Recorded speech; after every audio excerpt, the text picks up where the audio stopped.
Hey guys, welcome back to Comic Book Corner. I'm your host, Gear Up 260, and today we got back another submission from CGC. I believe it's a modern submission. The funny thing is, CGC for the past month has been permitting people to send in submissions with non-custom label and custom label combined together, which really surprised me because this goes against their policies that they've been really adamant about or being very strict on since day one, where they don't mix and match when you're submitting. So what used to happen before was you would submit some books, and if you wanted to add a custom label, they would split the submission and you would have two return shippings to pay, one for the custom labels and one for the non-custom. Now it seems like they're combining or allowing everything to be combined. However, once the books reach CGC, instead of having one submission like I thought I would have, they actually split it. So this was 20 books total, which is what I usually send in, 20 books at a time.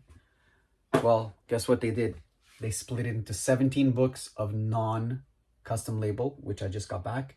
And the other 3 that I requested custom labels on, they're only arriving tomorrow. So they got shipped back separately, which wasn't what should have happened. So I'm a little discouraged about that, to be very honest, because now I just doubled up my shipping returns or my shipping costs. So at least it should have been stated that, hey, we're combining your shipping. We're combining your order, but we're going to be splitting this and sending them back to you in 2 separate submissions or 2 separate returns. It's quite disappointing to have to deal with that kind of thing after the fact. So luckily, I only did 3 submissions like that. So there's only going to be 2 other ones that are going to get split. I kind of had a weird feeling about it. So I did call CGC and I spoke to one representative and they were like, don't worry, sir, it's our mistake. Seems to be a glitch on the website and we're going to refund you whatever extra shipping costs you incurred, which is great. We'll see if they actually do that once I submit my extra shipping expenses. Then several days later, I spoke to another representative about some other issues. And while I had her on the line, I mentioned this and this occurred. And she said, oh yeah, we're aware of that. Don't worry about it. It gets split on our end. We see it like that as well. But rest assured, everything's going to be shipped back together. So I was kind of reassured because she said, rest assured, everything's going to be shipped back together. Well, obviously, I could see for a fact now that this is the first submission I get back and it's not being shipped back together. So things to consider when you're submitting to CGC. Always make sure it's complete 20 book submission if you want to have the best return on your shipping expenses. That would be the ideal. Send in 20 books, you get back 20 books, but don't mix and match. If it's custom labels, send in 20 custom labels. If it's a modern, send in 20 moderns. If it's vintage, send in 20 vintage. Don't mix and match. Next, we have, first, let's get started with the books. Sorry, I got a little off topic there with with my rant about CGC and their return shipping policies. Here we go. Pop Kills. This is a really tough book to get a 9.8 on. This was the polybagged version, and unfortunately, they all have a spine tick here, every single one. So I sent in 2, knowing I'm not going to get a 9.8, but I'll live with my 9.6. That's the second 9.6 I get back, which is kind of acceptable because even in a 9.6, these books retain some value. Next, we have one of my favorite covers from this year, the Zenith Scope Pinup Special with Red Riding Hood. Pretty cool. And that's an easy 9.8, of course. Wasn't expecting anything less than that. On that one, then we have, Absolute Superman number 5. That's the 1 in 25 ratio variant. Very happy with that. Picked that up at Comic Legion during their Monday night specials, where they not auction off, but they sell off their ratio books that they get for on a first to claim basis. So basically, you need to have a really good internet connection, very fast, high speed, and if you're first to claim, you end up with the books. This is another beauty. That's a 1 in 25 for issue number 1, third printing. So that's a keeper for me. I'm going to keep that one for sure. I love that cover.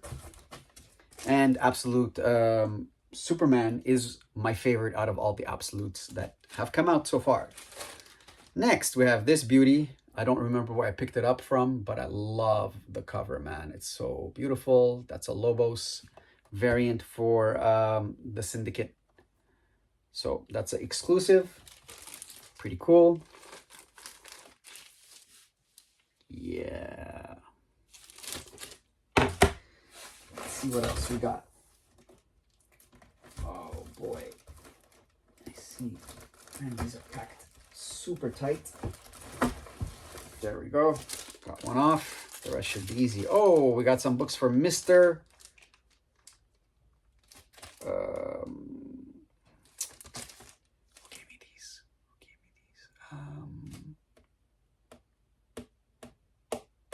Damn, I'm drawing a blank. All right. We got some really, really nice Clayton Crane covers. And this one is... It's pretty cool, man. It's a Looney Tunes for number 280. And it belongs to James, actually. James gave me a bunch of Crane books a while ago. And I finally had a chance to send them in. And these are all his. He got back all 9.8s. That's the Ultimate Wolverine number 1 that was the Clayton Crane exclusive. Then we have this infamous Joker cover that he did. This is the last Clayton Crane book I purchased back in February. It was a pre-order, and Nicholas was nice enough to be able to actually get us all a few copies, and that was it. Last ever Clayton Crane cover for myself, but this one belongs to James. Then we have Teenage Mutant Ninja Turtles Naruto Crane variant. These were all very limited to, I believe, 200 copies around, give or take. And we had 2 of those for James. And 1 Transformers number 14. Pretty cool. Pretty cool, that one.